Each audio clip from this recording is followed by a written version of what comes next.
اسلام میں کوئی بھی چیز جس کا تعلق ہماری اور آپ کی زندگی سے ہو اور وہ اسلام میں موجود نہ ہو، ایسا بالکل بھی نہیں ہے۔ کوئی بھی چیز وہ کھانے کی ہو، پینے کی ہو، سونے کی ہو، جاگنے کی ہو، شادی ہو، نکاح ہو، طلاق ہو، انتقال ہو، میت ہو، کفن، دفن، غسل، جنازہ، تمام چیزیں جن کا تعلق انسانوں کی زندگی سے ہے، اس کا ذکر آپ کو تفصیل کے ساتھ قرآن شریف میں ملے گا۔ آج اسی میں سے ایک اہم موضوع ہے۔ اسلام کے ابتدائی زمانے میں صرف نماز عشاء تک کھانا اور پینا جائز تھا، اور اپنی بیوی کے ساتھ ملنا اور ہم بستری کرنا یہ صرف نماز عشاء تک جائز تھا اسلام کے ابتدائی دور میں۔ اب کئی بار ایسا ہوتا کہ کچھ لوگ پورے دن کچھ کرتے اور وہ تھک جاتے، تو شام کو جب وہ گھر آتے واپس، ایسا ہوتا ہے کئی بار جب ہم بہت تھکے ہوئے گھر پہ آتے ہیں تو سب سے پہلے بستر پہ اپنی کمر سیدھی کرنے کے لیے 2-4 منٹ لیٹتے ہیں۔ تو انسان جب بہت زیادہ تھکا ہوتا اور روزے کی حالت میں ہو تو وہ اپنے بستر پر چند منٹ آرام کرنے کی نیت سے لیٹتے۔ تو کچھ لوگ ایسے بھی ہوتے کہ جن کو نیند آ جاتی، اور جب نیند آ جاتی اور رات شروع ہو جاتی تو کھانا پینا ان کے لیے جائز نہیں ہوتا، اور نہ ہی اپنی بیویوں سے ملنا۔ لیکن لامحالہ ایک شوہر اور بیوی کا جو اسلامی ایک جائز رشتہ ہے، تو اس جائز رشتے کے اندر یہ انسان کی ایک ضرورت ہے۔ تو جب یہ صورتحال پیش آئی کہ کچھ لوگ کھانے ہی سے محروم ہوئے، اور کچھ لوگ ایسے ہوئے کہ جنہوں نے رات کے حصے میں جبکہ اپنی بیوی سے ملنا، ہم بستری کرنا جائز نہیں تھا اللہ کی طرف سے، وہ مل لیے، اور جب وہ مل لیے، اب اس زمانے کی سب سے خاص بات یہ تھی کہ وہ لوگ رسول اللہ صلی اللہ علیہ وسلم کی بارگاہ میں آ کر اپنے دل کی ہر بات بتاتے تھے، چھپاتے کچھ نہیں تھے۔ یعنی ان کے ذہن میں یہ بات تھی کہ اگر ہم تھوڑی دیر کے لیے دنیا میں لوگوں کے سامنے رسوا ہو جائیں تو یہ چلے گا، لیکن قیامت کے دن ہم رسوا نہ ہوں۔ آج ہم سارے گناہ چھپاتے چلے جا رہے ہیں، کوئی گناہ ظاہر نہیں کرنا چاہتے، جن گناہوں پر توبہ واجب ہے اور اعلانیہ توبہ واجب ہے۔ موبائل فون ہے، جن پر اعلانیہ توبہ واجب ہے، ان پر بھی کیا ہے، ہم توبہ نہیں کرنا چاہتے۔ اور اگر توبہ کرنے کے لیے کہا جائے، توبہ کا مطلب ہمارے ہاں شرمندگی والی بات سمجھ رہے ہیں۔ آپ کسی سے بھی کہہ دیجئے آپ نے کلمہ کفر بولا ہے، یا آپ نے کوئی جو ہے کفریہ کام کیا ہے، یا آپ کسی ایسی جگہ گئے جہاں پر جانا حرام تھا، کفر تھا آپ کے لیے، لہٰذا آپ نے یہ اعلانیہ غلط کام گناہ کیا ہے، لہٰذا آپ اعلانیہ توبہ کیجئے سب کے سامنے۔ وہ شخص آپ کا جانی دشمن ہو جائے گا، وہ یہ سوچے گا کہ سب کے سامنے کھڑا کر کے مجھے توبہ کرانے کا مطلب ہے مجھے ذلیل کرانا چاہتے ہیں۔ یہ آج کے زمانے کا مزاج ہے۔ اس مزاج کی بنیاد ہے کہ دل سے اللہ کا ڈر نکل جائے، دل سے اللہ کا خوف نکل جائے، تو انسان کے ذہن میں یہی ہوتا نہیں سب میری لوگوں میں بے عزتی ہو جائے گی، یہ دنیا تو چند دن کی ہے، یہاں 10 لوگوں کا پتہ چلے گا، مسجد میں موجود لوگوں کو پتہ چلے گا، ایک محلے کو پتہ چل جائے گا، لیکن قیامت کے میدان میں حضرت آدم علیہ السلام سے لے کر حضرت عیسیٰ تک کم و بیش 1,24,000 انبیاء اکرام اور ان کی تمام امتیں ہوں گی، اور ان سب کے سامنے آپ کا جو بھی مسئلہ ہے وہ بیان کیا جائے گا۔ اس وقت کے بارے میں سوچئے، یہاں 100 لوگوں سے ڈر رہے ہیں، 500 لوگوں سے ڈر رہے ہیں، مسجد میں آ کے اعلانیہ توبہ کرنے سے ڈر رہے ہیں، نہیں، جس کا جو مقام ہے، جو کام ہے، وہ ہونا چاہیے۔ صحابہ اکرام کا یہ معمول تھا کہ ان کی زندگی میں کوئی بھی ایسا کام ہوا کہ جس کا تعلق ان کی زندگی سے ہے، اور انہیں اس بات کا احساس ہوا کہ شاید ہمیں اس مسئلے میں رسول اللہ سے معلوم کرنا چاہیے، ہم سے کچھ غلط تو نہیں ہو گیا، تو وہ شرماتے نہیں تھے بلکہ حضور کی بارگاہ میں آتے تھے۔ اور اللہ کے رسول صلی اللہ علیہ وسلم کی بارگاہ میں صحابہ اکرام کی نیت دیکھیے کہ بہت سارے مسائل تو صحابہ اکرام لوگوں کے سامنے پوچھتے تھے، بھلے ہی ہمارے گھر کا مسئلہ ہے لیکن پوچھتے کس کے سامنے؟ لوگوں کے سامنے۔ ان کی نیت یہ ہوتی کہ میری بھی غلطی کی اصلاح ہو جائے گی، اور جتنے لوگ یہاں موجود ہیں اللہ کے رسول ان کے سامنے اس مسئلے کی وضاحت کریں گے تو انہیں بھی اس بات کا علم ہو جائے گا، تو میری وضاحت کی وجہ سے جو ہے نا اور بھی بہت سارے لوگوں کے علم میں اضافہ ہو جائے گا اور وہ بھی اس گناہ سے بچ جائیں گے۔ یہ تھا صحابہ اکرام کا مزاج۔ تو کچھ لوگوں نے رمضان کی راتوں میں جبکہ اپنی بیوی سے ملنا اسلام کے ابتدائی زمانے میں حلال نہیں تھا اور وہ مل لیے، تو رسول اللہ کی بارگاہ میں آئے۔ انہوں نے کہا یا رسول اللہ ہم اپنی بیویوں سے رات کے حصے میں مل لیے ہیں، جبکہ اپنی بیوی سے رات کے حصے میں اس زمانے میں ہم بستری کرنا جائز نہیں تھا، یا رسول اب ہم کیا کریں؟ تو اللہ نے محبوب کا خیال فرماتے ہوئے، آقا کا خیال فرماتے ہوئے امت محمدیہ کے لیے یہ آسانی پیدا فرما دی کہ رمضان المبارک کے مہینے میں پوری رات نماز مغرب کے بعد سے لے کے سحری کے وقت تک پوری رات مردوں کے لیے حلال کر دیا گیا کہ وہ اپنی بیویوں سے جا کر ہم بستری رمضان کے مہینے میں کر سکتے ہیں۔ یہ باتیں لوگ سوچتے ہیں بہت شرم کی بات ہے، یہ نہیں کرنا چاہیے۔ قرآن شریف کی دوسرے پارے کے اندر تفصیل سے ذکر ہے۔ بھئی قرآن اور اللہ کے رسول نہیں بتائیں گے تو ہم جانیں گے کیسے حرام کیا ہے، حلال کیا ہے، جائز کیا ہے، ناجائز کیا ہے؟ آج بہت سارے شادی شدہ لوگ انہیں یہ معلوم ہی نہیں ہے کہ ان کی بیوی کے ساتھ کیسا رشتہ ہونا چاہیے اور ان کی لمٹ کیا ہے اور ان کی حد کیا ہے شادی ہو جانے کے بعد شادی شدہ زندگی میں۔ لا محالہ یہ مسائل شرم کے بھی ہیں، لیکن اس کی ذمہ داری یہ ہے جس کی شادی ہونے والی ہے یا شادی ہو چکی ہے، کسی عالم کے ساتھ جا کے تنہائی میں قرآن و حدیث کی روشنی میں ان مسائل کو ڈسکس کرے، معلوم کرے، یہ نہ ہو کہ پوری زندگی وہ گناہوں میں ملوث رہے۔ اللہ نے فرمایا بسم اللہ الرحمن الرحیم احل لکم لیلۃ الصیام الرفث الی نسائکم، اے لوگو تمہارے لیے رمضان کی راتوں میں بیویوں سے ملنا حلال کر دیا گیا۔ یہ اس وقت قرآن کی آیت نازل ہوئی، آپ جانتے ہیں قرآن ایک ساتھ نازل نہیں ہوا بلکہ قرآن شریف 23 سال کے زمانے میں نازل ہوا، تو وہ 23 سال کے زمانے کے نازل ہونے کا انداز یہی تھا کہ جب جیسی ضرورت پڑی اللہ نے ویسی ہی قرآن کی آیت کو نازل فرما دیا۔ اب جب صحابہ نے آ کے کہا یا رسول اللہ ہم رمضان کے مہینے میں اپنی بیویوں سے مل لیے، کیا کریں؟ اللہ کے محبوب صلی اللہ علیہ وسلم انہیں مسئلہ بتاتے، اللہ کا پیغام سناتے، اللہ نے جبریل امین کے ذریعے پیغام بھیج دیا، محبوب ان کو فرمائیے اگر تم سے اگر ایسا ہو گیا ہے تو پریشان نہ ہو، اللہ تمہارے ساتھ مشقت نہیں چاہتا ہے، پریشانی نہیں چاہتا ہے کہ اگر رمضان میں کوئی اپنی بیوی کے پاس چلا گیا تو اس کے لیے حرج ہو جائے۔ احل لکم لیلۃ الصیام الرفث الی نسائکم ہن لباس لکم وانتم لباس لہن، فرمایا تمہارے لیے رمضان کی راتوں میں بیویوں سے ملنا ہم بستری کرنا حلال کر دیا گیا۔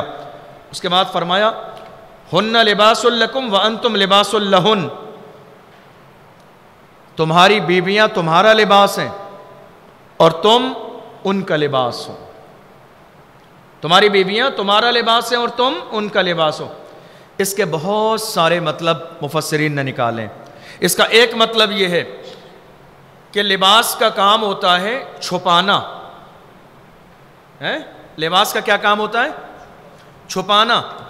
ہن لباس لکم وانتم لباس لہن، یعنی عورتیں تمہارے لیے لباس ہیں اور تم عورت کے لیے لباس ہو، یعنی جس طرح لباس چھپانے کا کام کرتا ہے ویسے ہی مرد کی ذمہ داری یہ ہے کہ وہ اپنی بیویوں کے عیبوں پر، خامیوں پر، غلطیوں پر پردے ڈالے، اور بیوی کی بھی ذمہ داری یہ ہے کہ اگر اس کے حقوق کی ادائیگی میں کچھ کمی کوتاہی رہ جائے تو ایسا نہ ہو تھوڑی سی بات مائکے فون کر کے بیان کر دے، زمانے میں رسوائی کر دے، بلکہ اس کو بھی یہ چاہیے کہ وہ بھی اپنے شوہر کی چھوٹی موٹی غلطی کوتاہیوں کی پردہ پوشی کرے، پردہ ڈالے۔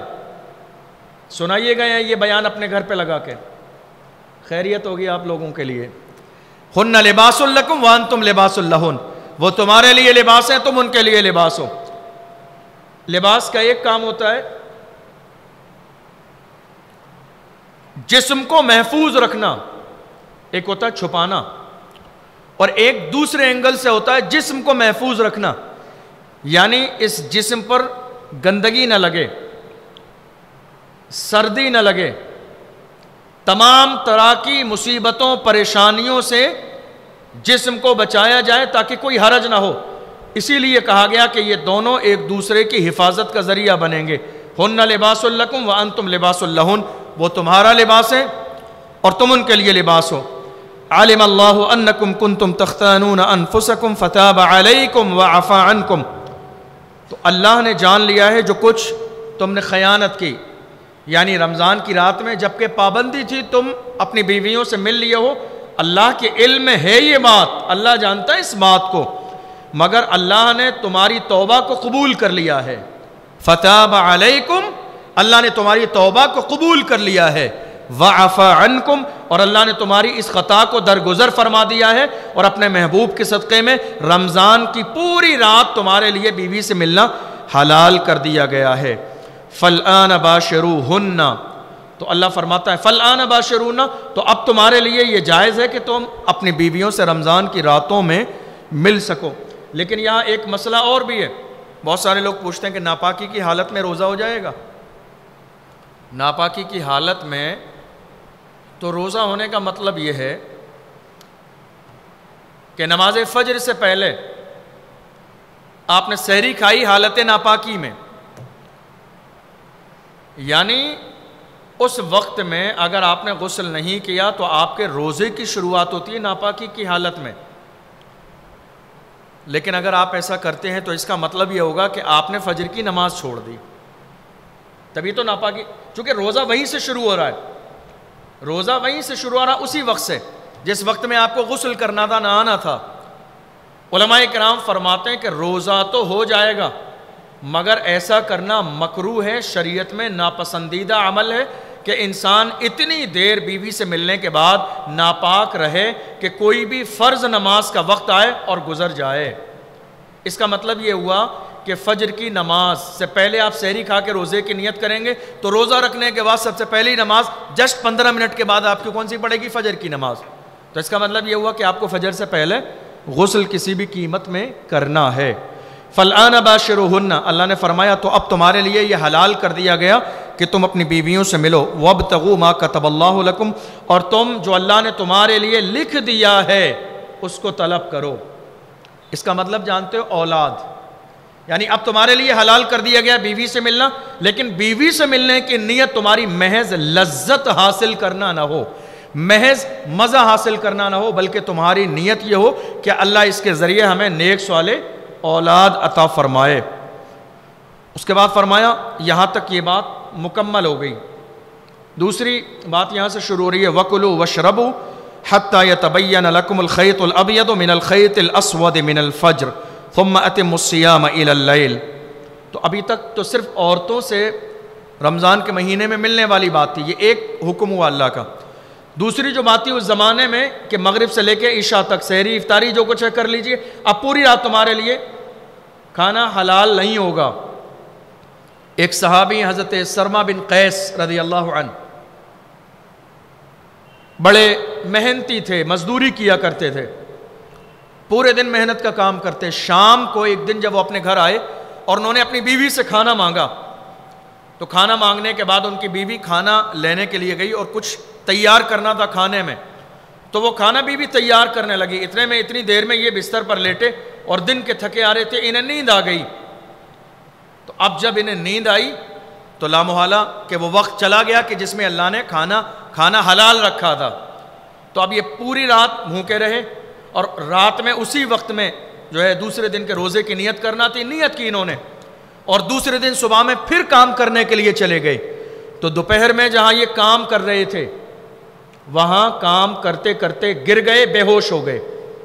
رسول اللہ صلی اللہ علیہ وسلم کی بارگاہ میں خبر دی گئی کہ یا رسول اللہ معاملہ یہ ہے کہ وہ سحری نہ کر سکے تھے، مغرب کے بعد سو گئے تھے، تھکے آ رہے تھے، اس لیے انہوں نے بغیر سحری کے روزہ رکھا۔ اب حال یہ ہے اتنے کمزور ہو گئے زمین پر گر پڑے۔ تو اللہ کے محبوب صلی اللہ علیہ وسلم کے سامنے جب یہ حالت بیان کی گئی، اللہ نے اسی وقت جبریل امین کو بھیجا اور فرمایا وَكُلُوا وَاشْرَبُوا حَتَّى يَتَبَيَّنَ لَكُمُ الْخَيْطُ الْأَبْيَضُ مِنَ الْخَيْطِ الْأَسْوَدِ مِنَ الْفَجْرِ، اے ایمان والو تمہارے لیے یہ حلال کر دیا گیا ہے کہ تم شام سے لے کر صبح تک کھاؤ پیو، یہ اللہ نے تمہارے لیے حلال کر دیا ہے۔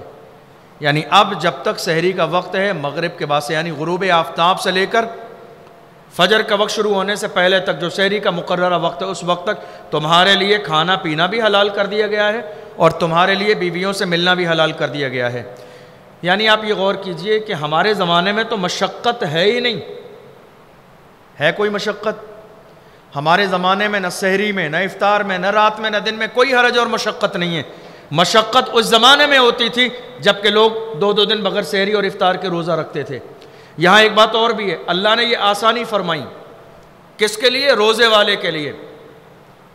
آسانی کیا فرمائی؟ کھانے کے لیے۔ اللہ کے رسول صلی اللہ علیہ وسلم نے فرمایا جو لوگ کاروبار کرتے ہیں، میں ان کو یہ مسئلہ بتا رہا ہوں، حدیث سنا رہا ہوں آپ کو، جو لوگ کاروبار کرتے ہیں، بزنس کرتے ہیں، ٹھیکیدار ہیں، جن کی اپنی شاپ ہے، دکان ہے، مال ہے، کوئی بھی چیز ہے، اور ان کے یہاں کچھ لوگ بطور مزدور، ٹھیک ہے، کام کرتے ہیں، اللہ کے رسول صلی اللہ علیہ وسلم نے فرمایا تم میں سے جو شخص روزے دار کے لیے جو تمہارے یہاں کام کرتے ہیں ان کے لیے آسانی کر دے گا، یعنی روزے کی حالت میں کام ہلکا لے گا اور اس سے کام زیادہ نہ لے کر کم وقت میں اس کی چھٹی کر دے گا، یعنی اس سے تکلیف کو دور کر دے گا روزے کی حالت میں، اللہ کے رسول صلی اللہ علیہ وسلم نے فرمایا اللہ اس کے کاروبار میں برکت بھی عطا فرمائے گا اور مرنے کے بعد اللہ اسے جنت بھی عطا فرمائے گا۔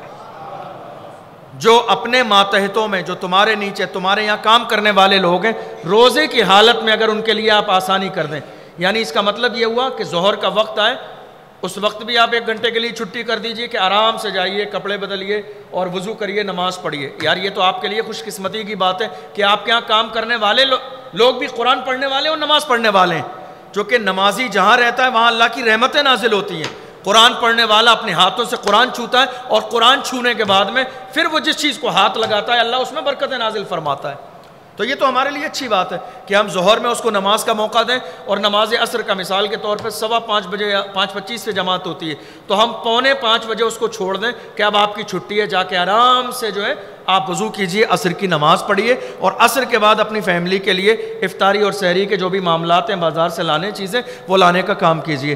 ایسا کر دیں گے میرے نبی نے فرمایا وہ بندہ بھی تم سے خوش ہو جائے گا، اور اگر اسی وقت اس کے دل سے تمہارے لیے دعا نکل گئی تو اسی دعا کو مقبول دعا کہا جاتا ہے۔ بات جو دل سے نکلتی ہے اثر رکھتی ہے۔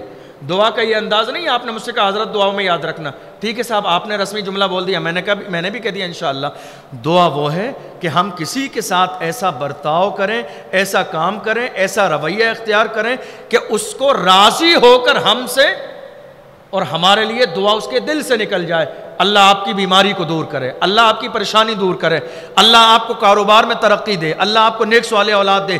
جو مقبول دعائیں ہوتی ہیں وہ یہی دعائیں ہیں جو انسان کے دل سے بغیر کہے نکلتی ہیں۔ کچھ لوگوں کا انداز ہوتا ہے روزانہ 10 بار ملیں گے صاحب دعا کرنا، ارے بھیا ہم دعا نے ٹھیکہ لیا ہوا، تم بٹھا کے خود مسلح دعا کر لو۔ دعا کرنا صاحب خود نماز پڑھنے نہیں آ رہے ہیں، خود مسجد میں نہیں آ رہے ہیں، جمعے کے علاوہ کہیں ان کا وجود نہیں ہے مسجد میں، صاحب دعاؤں میں یاد رکھنا۔ ارے یار خدا کے بندو دعا کا تمہارا بھی تو کچھ ذمہ ہے، ہمارے یہاں دعا میں ٹھیکیداری نہیں چلتی ہے۔ اللہ کے رسول صلی اللہ علیہ وسلم نے فرمایا تم پریشانی کی حالت میں پوری دنیا کے سامنے روتے ہو، ہاتھ پھیلاتے ہو، کاش کہ جتنا تم دنیا کے سامنے روتے ہو اس سے کم ایک بار بھی پریشانی میں اللہ کے گھر میں آ کے رو لیتے تو زندگی میں کبھی دنیا کے کسی کے سامنے رونے کی نوبت نہیں آتی، مگر ہم کبھی ایسا کرتے نہیں ہیں۔ تو یہ اللہ کی رحمت ہے جو اس نے ہمارے لیے جو ہے رمضان کی راتوں میں کھانا پینا بھی حلال فرمایا، اور اس کے علاوہ پروردگار عالم نے ہمارے لیے یہ بھی حلال کیا کہ ہم بیویوں سے ہم بستری کر سکیں۔ ایک دوسری آیت اللہ نے فرمایا یا ایھا الذین آمنوا ادخلوا فی السلم کافہ، اس کا ترجمہ ہے اے ایمان والو اسلام میں پورے داخل ہو جاؤ۔ کیا ترجمہ ہے؟ آواز نہیں آئی مجھے آپ کی، آپ سے زیادہ تھکان مجھے ہوتی ہے۔ یا ایھا الذین آمنوا ادخلوا فی السلم کافہ، اے ایمان والو اسلام میں پورے پورے داخل ہو جاؤ۔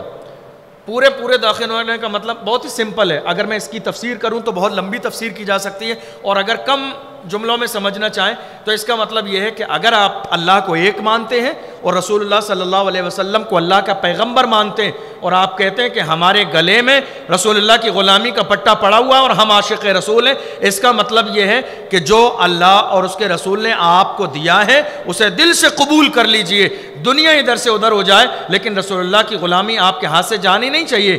اس کا مطلب یہ ہوا کہ اگر آپ حضور کے غلام ہیں، اسلام نے کہا پورے پورے داخل ہو جاؤ، یعنی پورے پورے ہونے کا مطلب یہ ہے کہ رمضان میں اللہ نے جتنی عبادتیں تمہارے لیے لازم کی ہیں پوری پوری پڑھو، کچھ بھی چھوڑنا نہیں ہے۔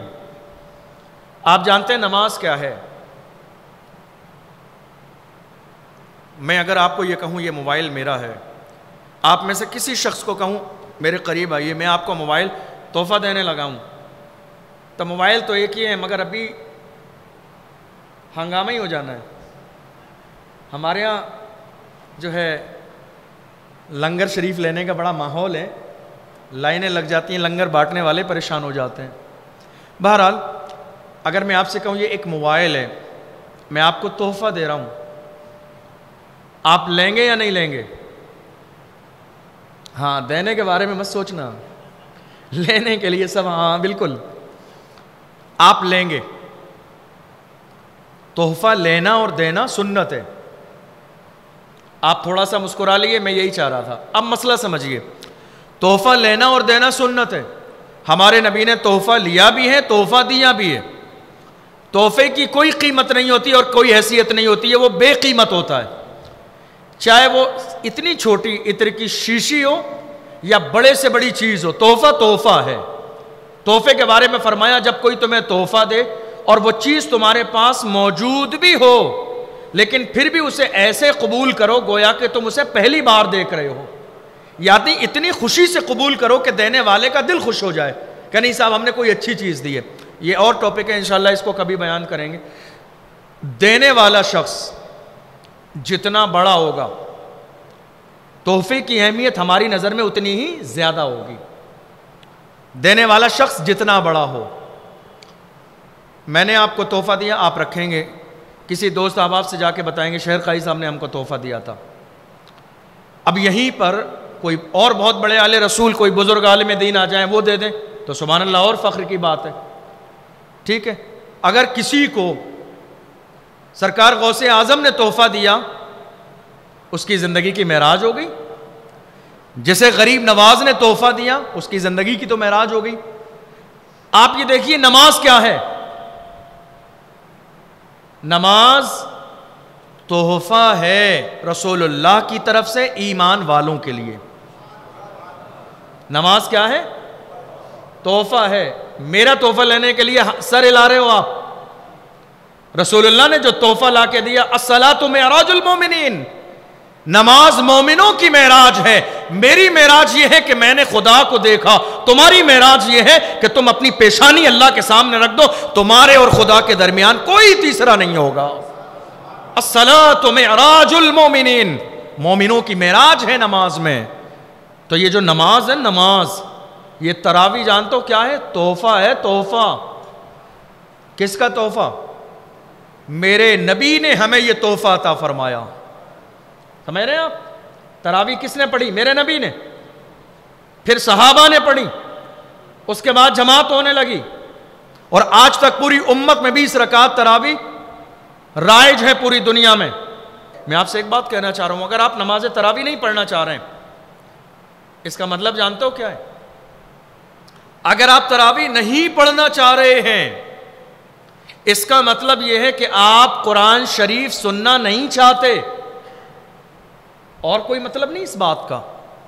بھئی یہی بات ہے نا، تراویح میں قرآن پڑھا جاتا ہے، قرآن سننے کے لیے ہم مسجد میں آتے ہیں۔ اگر ہم تراویح گھر پہ پڑھنا چاہیں تو گھر پہ پڑھ لیں گے، لیکن مسجد میں کیوں آ کے پڑھتے ہیں؟ تاکہ ہمیں ایک بار جو نماز تراویح میں پورا قرآن شریف پڑھنا سننا سنت موقدہ ہے اس پر عمل ہو جائے۔ تو اگر ہم تراویح پڑھنے نہیں آتے ہیں، تراویح چھوڑ دیتے ہیں، اس کا مطلب یہ ہے کہ ہم اللہ کے گھر میں اس ماہ مبارک میں بھی قرآن شریف اپنے کانوں سے سننا نہیں چاہتے ہیں۔ اور معاف کیجیے گا کہ جو آدمی قرآن شریف سننا نہیں چاہتا ہے اس کے لیے کوئی خیر نہیں ہے، اس کے لیے کوئی برکت نہیں ہے، اس کے لیے کوئی ترقی نہیں ہے، اس کے لیے کوئی کامیابی نہیں ہے۔ کامیابی صرف اسی کے لیے ہے جنہوں نے اللہ کو ناراض کیا ہے اپنے برے اعمال سے، وہ کوشش کریں کہ ان کی زندگی میں بہاریں آ جائیں، دعا اور تعویذ کے ذریعے ہرگز نہیں۔ جنہوں نے اپنے گناہوں سے، اپنے برے اعمال سے، اپنی بدکاریوں سے اللہ کو ناراض کر دیا ہے، وہ سوچیں کہ دعا اور تعویذ اور عمل سے ان کے گھر میں برکتیں ہو جائیں، خیر ہو جائے، ان کی زندگی میں ترقی ہو جائے۔ ہرگز ایسا نہیں ہوگا۔ ان بندوں کو اپنے ان گناہ سے سچے دل سے اللہ کی بارگاہ میں توبہ کرنی پڑے گی اور یہ عہد کرنا پڑے گا کہ میں ان گناہوں کی طرف دوبارہ نہیں پلٹوں گا۔ قرآن کی آیت کا یہی مطلب ہے، یا ایھا الذین آمنوا ادخلوا فی السلم کافہ، اے ایمان والو اگر تم نے اسلام کا دامن تھاما ہے تو تھوڑا بہت نہیں کہ 4 وقت کی پڑھ لی 5ویں چھوڑ دی، نہیں، اسلام میں پورے داخل ہو جاؤ۔ اور یاد رکھیں مہلت بار بار نہیں ملتی اللہ کے ہاں سے، مہلت بار بار نہیں ملتی۔ آپ سوچئے آپ کے کتنے رشتہ دار پچھلے سال زندہ تھے جو آج نہیں ہیں۔ میں پرسنل کتنے بندوں کو دیکھ رہا ہوں جو پچھلے سال ہمارے درمیان ہماری مسجد میں تھے، اس بیان میں موجود ہوتے تھے، جو آج ہمارے درمیان زندہ نہیں ہیں، قبرستان میں ہیں۔ زندگی کا کوئی بھروسہ نہیں ہے، اس لیے ہمارے بزرگوں نے یہی فرمایا، ہر تراویح آخری تراویح سمجھ کے پڑھا کریں، ہر سجدہ آخری سجدہ سمجھ کے کیا کریں، ہر نماز آخری نماز سمجھ کے پڑھا کریں، ہر صدقہ آخری صدقہ سمجھ کے جو ہے دیا کریں کسی غریب کو، پتہ نہیں ہمیں زندگی میں دوبارہ کرنے کا موقع ملے یا نہ ملے، یہ عادت بنائیں۔ قرآن کی ایک آخری آیت کی جو ہے تفسیر آپ کو اور سناؤں جس کا تعلق شادی شدہ زندگی سے ہے۔ وَلَا تَنْكِحُوا الْمُشْرِكَاتِ حَتَّى يُؤْمِنَّ وَلَأَمَةٌ مُؤْمِنَةٌ خَيْرٌ مِّن مُّشْرِكَةٍ وَلَوْ أَعْجَبَتْكُمْ وَلَا تُنْكِحُوا الْمُشْرِكِينَ حَتَّى يُؤْمِنُوا وَلَعَبْدٌ مُّؤْمِنٌ خَيْرٌ مِّن مُّشْرِكٍ وَلَوْ أَعْجَبَكُمْ أُولَٰئِكَ يَدْعُونَ إِلَى النَّارِ وَاللَّهُ يَدْعُو إِلَى الْجَنَّةِ وَالْمَغْفِرَةِ بِإِذْنِهِ وَيُبَيِّنُ آيَاتِهِ لِلنَّاسِ لَعَلَّهُمْ يَتَذَكَّرُونَ۔ ایک بہت اہم اور امپورٹنٹ چیز ہمارے ہاں اس وقت میں ایک بیماری پھیلی لوگوں میں، بوائے فرینڈ اور گرل فرینڈ والی، سمجھ رہے ہیں آپ کو مسکرانا ہے مسکرا لیجئے، میرے لیے مسئلہ نہیں ہے، حکم قرآن ہے یہ۔ اور افسوسناک دوسری صورتحال، میں یہ بات کسی پرسنل شخص کے لیے نہیں کہہ رہا ہوں، جو قرآن کی آیت ہے، جو ترجمہ ہے، میں قرآن اس لیے سامنے رکھ کے بیٹھا ہوں آپ کو یہ نہ لگے یہ ساری باتیں حضرت نے اپنی طرف سے بول دی، میں اس لیے جو میں قرآن پڑھنے لگا ہوں، میں ابھی تراویح میں اس کو پڑھا چکا ہوں، مجھے یاد ہے اس کا ترجمہ بھی، تفسیر بھی، آیت بھی، لیکن میں نے قرآن اس لیے رکھا تاکہ آپ کو یہ سمجھ میں آنا چاہیے کہ علماء جو بیان کرتے ہیں اپنی طرف سے نہیں بیان کرتے ہیں، بلکہ وہ جو کہتے ہیں وہ اللہ کا کلام کہتا ہے۔ یہ عام بات ہے سب کے لیے۔ ایک تو کسی مرد کا کسی لڑکی سے جو غیر محرم ہو، ملنا جلنا، تعلق، کلام، فون، چیٹ، واٹس ایپ، سب حرام، چاہے وہ مسلمان ہو، کیا ہو، وہ مسلمان ہو پھر بھی حلال نہیں۔ اور اگر رشتہ ہے، ریلیشن ہے، تعلق ہے، شریعت کسی بھی قیمت پر آپ کے اس تعلق کو جائز نہیں کہتی ہے، بلکہ یہ زنا کا ایک حصہ ہے۔ سمجھ رہے ہیں آپ؟ ایک بات، وہیں اگر لڑکی مشرک ہو، مشرک کا مطلب مومن نہ ہو، اسلام کا اس نے کلمہ نہ پڑھا ہو، تو یہ اور بڑا جرم ہے، یہ اور بڑا گناہ کبیرہ ہے۔ بہت سارے لوگ اس مسئلے میں کہتے ہیں نہیں صاحب ہم ایک اچھا کام کرنا چاہتے ہیں، وہ اچھا کام کیا ہے کہ نہیں صاحب ہم کسی کو دین کی طرف لانا چاہتے ہیں۔ ہمارے مسلمانوں میں بھی بہت سارے لوگ دین سے ہٹے ہوئے ہیں، ذرا پہلے ان کو کوشش کر لیں دین کی طرف لانے کی۔ کتنا خوبصورت سا دھوکہ ہے نا اپنے آپ کو کہ صاحب ہم کسی کو دین کے قریب لانا چاہتے ہیں، اس لیے ذرا سی توجہ ہے۔ ہمارے اپنے بندے بھی بہت سارے دین سے ہٹے ہوئے ہیں جو پورے سال نماز نہیں پڑھتے، تھوڑی سی کوشش اور توجہ ان کے لیے ہو جانی چاہیے، سمجھ رہے ہیں؟ یاد رکھیں اسلام میں لڑکے اور لڑکی کی دوستی کا کوئی تصور نہیں ہے، خواہ وہ رشتہ دار ہی کیوں نہ ہو، جن سے نکاح ہو سکتا ہے، سمجھ آ رہی ہے؟ ان سب سے آپ کو پردہ کرنا لازم ہے. پردہ کرنے کا مطلب یہ نہیں ہے کہ صرف عورتیں پردہ کریں آپ بالکل بے حیا ہو جائیے، ہرگز نہیں. پردہ سب کے لیے ہے. اگر آپ کو لگ رہا ہے وہ بے پردہ ہیں تو آپ اپنی نظر بچائیے، آپ نظر نیچے کیجئے. اسلام میں اور مردوں کو بھی حکم دیا گیا. جو لوگ آج پورے دن راتوں میں شاموں میں پٹیوں پر بیٹھے رہتے ہیں، میرے نبی نے منع فرمایا، حدیث ہے ایاکم والطرقات، میرے نبی نے فرمایا خبردار خبردار راستوں کی پٹیوں پر نہ بیٹھا کرو، راستوں پر نہ بیٹھا کرو. یا رسول اللہ کیوں نہ بیٹھا کریں؟ فرمایا اس لیے کہ تمہاری نظر کی حفاظت نہیں ہوگی، وہاں سے گزرنے والی عورتوں پر، بیٹیوں پر، بہنوں پر کسی نہ کسی انداز میں تمہاری نظر پڑ جائے گی اور یہ تمہاری نظر کا گناہ ہو جائے گا. اسلام میں مرد اور عورت کی دوستی کا کوئی تصور نہیں ہے، نہ مومن سے نہ ہی مشرک سے. اور میں آپ کو بتاؤں، ایسے لوگ میرے رابطے میں ہیں، میں جانتا ہوں ایسے لوگوں کو کہ جو سمجھانے کے بعد نہیں سمجھے اور انہوں نے اپنے انداز میں جیسے تیجے ایک رسم کے دور پر کلمہ پڑھا کر نکاح کر لیا. اب ہوا کیا؟ بچے پیدا ہوئے. اب اختلاف یہ ہوا، اب ان بچوں کے دو نام ہیں، ماں کی طرف سے نام اور ہے، والد کی طرف سے نام اور ہے، اور دونوں الگ الگ. آپ سمجھ رہے ہیں؟ بات سمجھ آ رہی ہے؟ کسی کی محبت کو حاصل کرنے کے لیے ایک بار کلمہ پڑھ دینا زبان سے بہت آسان کام ہے، لیکن خالی زبان سے کلمہ پڑھنے سے کوئی مومن نہیں ہوتا ہے. اعلانیہ طور پر اللہ اور اس کے رسول کو ماننا اور پوری زندگی کو دین کے لیے وقف کر دینا کہ نہیں صاحب اب دنیا ادھر سے ادھر ہو جائے، میں نے اسلام کا دامن تھام لیا ہے، چھٹ جائے اگر دولت کونین تو کیا غم، چھوٹے نہ مگر ہاتھ سے دامان محمد. یہ مزاج تھا کلمہ پڑھنے والوں کا، تب جا کے ایمان کی دولت انسان کے حصے میں آتی ہے. لیکن محض محبت اور شادی کے نام پر ایک بار زبان سے رسمی طور پر کلمہ پڑھ لینا یہ کوئی سمجھداری والی بات نہیں ہے. اب قرآن سنیے، اللہ فرماتا ہے وَلَا تَنْكِحُوا الْمُشْرِكَاتِ حَتَّى يُؤْمِنَّ، تمہارے لیے یہ حلال ہی نہیں کیا گیا کہ کسی تم ایسے شخص سے شادی کرو جو مشرک ہو. تمہارے لیے حلال ہی نہیں ہے، جائز ہی نہیں ہے کسی ایسے کی طرف جاؤ جس کا ایمان نہ ہو، جو اللہ کو نہ مانتا ہو، جس کی پیشانی کسی اور کے سامنے جھکتی ہو، اس سے تمہارا کوئی رشتہ کبھی نہیں ہو سکتا. یہ میں نہیں کہہ رہا ہوں، اللہ کا قرآن کہہ رہا ہے حتیٰ یؤمننا، یہاں تک کہ وہ مومن ہو. مومن ہے تو مومن کی شادی مومن سے ہوگی، مومن کی شادی غیر مومن سے کبھی نہیں ہو سکتی. اور اگر غیر مومن سے شادی کوئی کر لیتا ہے تو یہ اولاد اس کی حرامی کہلائے گی، یہ زنا ہے، حلال نہیں ہے. وَلَأَمَةٌ مُؤْمِنَةٌ خَيْرٌ مِّن مُشْرِكَةٍ.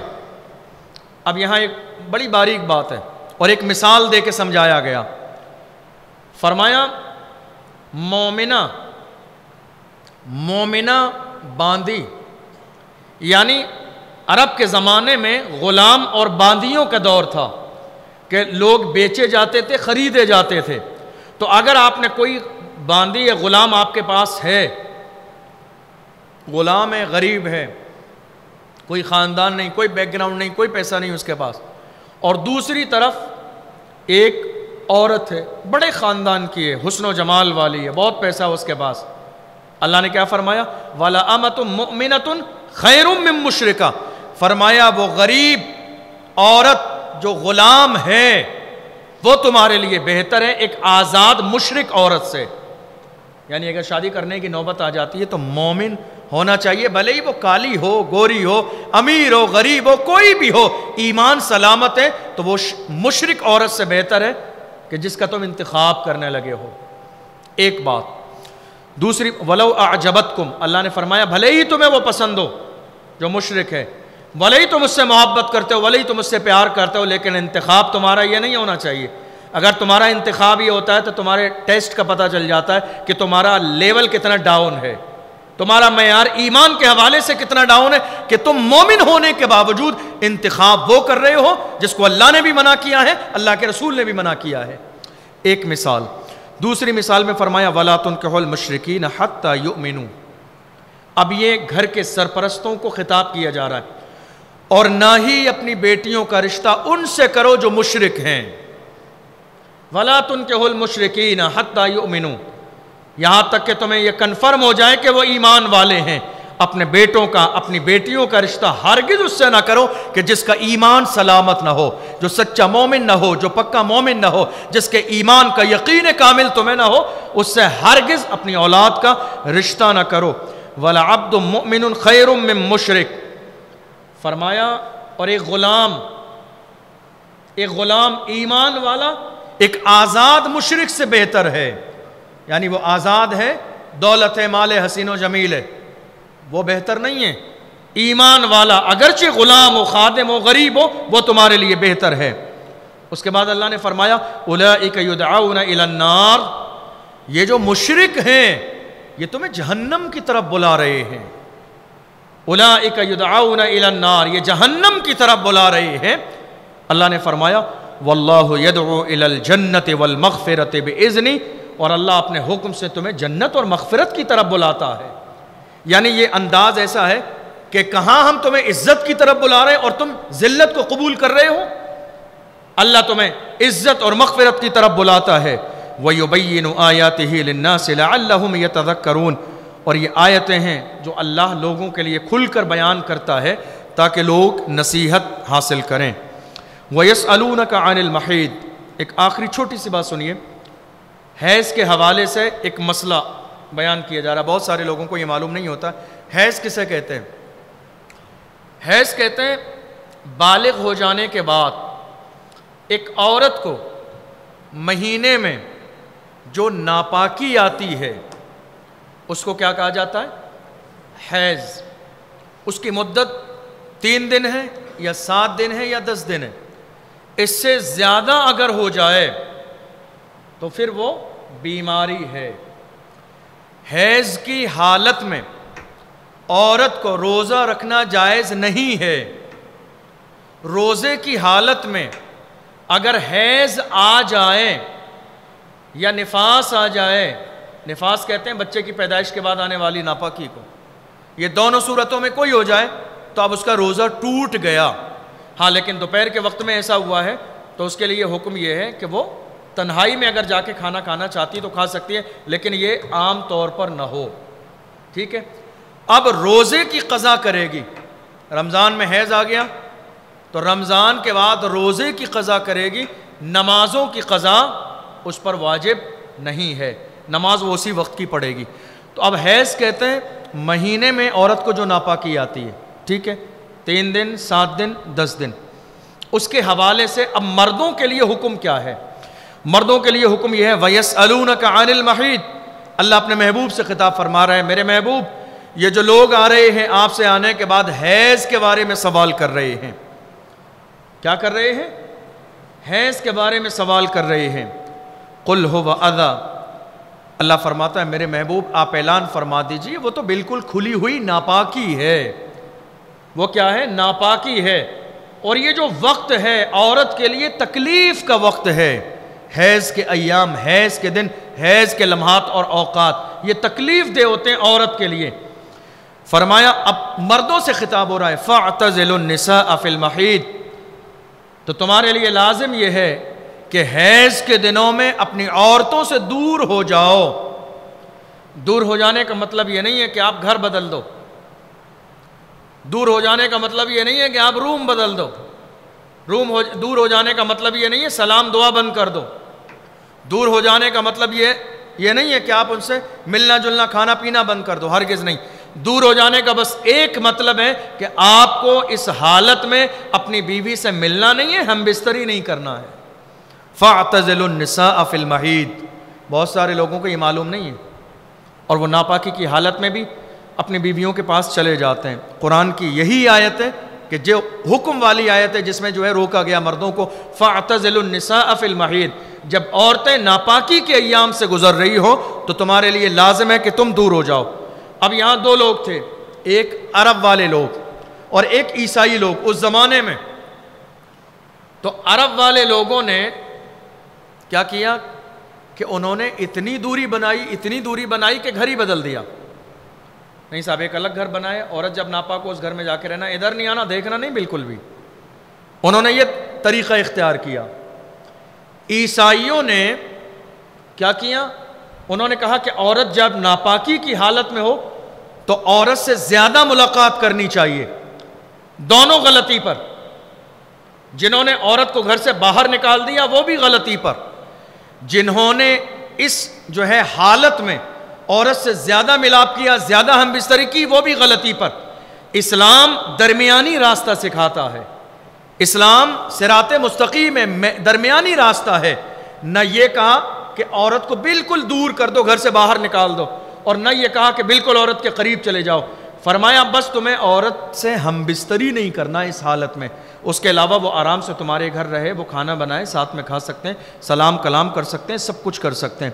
فَاعْتَزِلُوا النِّسَاءَ فِي الْمَحِيضِ, تو مردوں کے لیے لازم یہ ہے کہ وہ ان ایام میں عورت سے دور رہیں جب تک کہ عورت پاک نہ ہو جائے. وَلَا تَقْرَبُوهُنَّ حَتَّى يَطْهُرْنَ, فرمایا مردوں کو چاہیے کسی بھی قیمت پر وہ عورتوں کے قریب نہ ہو حتیٰ کہ وہ پاک ہو جائیں. اس جملے پر آپ غور کیجئے. عورت کو جب ماہواری آئی, ناپاکی ہوئی, تو اللہ نے مرد کو روک دیا اور کیا فرمایا, جب تک پاک نہ ہو جائے تو تمہیں اس کے قریب نہیں ہونا ہے. اس کے قریب نہ ہونے سے یہ دروازہ بند کر دیا گیا کہ اب تمہارے لیے عورت کے پاس جانے کا کوئی دوسرا راستہ نہیں بچتا ہے. کلیئر ہے؟ اگر بیوی کے ناپاکی کے دن ہیں تو جب تک وہ پاک نہ ہو جائے, اس کی ناپاکی ختم نہ ہو جائے, تمہارے پاس بیوی سے ہم بستر کرنے کے لیے جو آپشن تھا اب وہ ناپاکی کے دن ہے, اس کے علاوہ تمہارے لیے کوئی آپشن نہیں ہے, اب تمہیں اس کے قریب نہیں جانا ہے. وَلَا تَقْرَبُوهُنَّ حَتَّى يَطْهُرْنَ, تمہیں اس کے قریب نہیں ہونا ہے یہاں تک کہ وہ پاک ہو جائے.